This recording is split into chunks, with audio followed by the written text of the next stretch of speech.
Now let me conclude by saying few details about the results.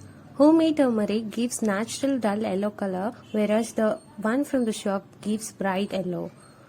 Usually peppers are adulterated with papaya seeds or cotton seeds that floats, and whereas the real one sinks. Chili powder brought from the shop gives a bright red color, whereas the homemade gives a subtle color.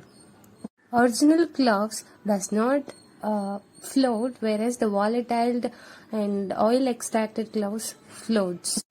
The true tea leaves doesn't give stain on the tissue paper, whereas the unadulterated powders gives stain immediately. Thank you, and be aware of what you eat.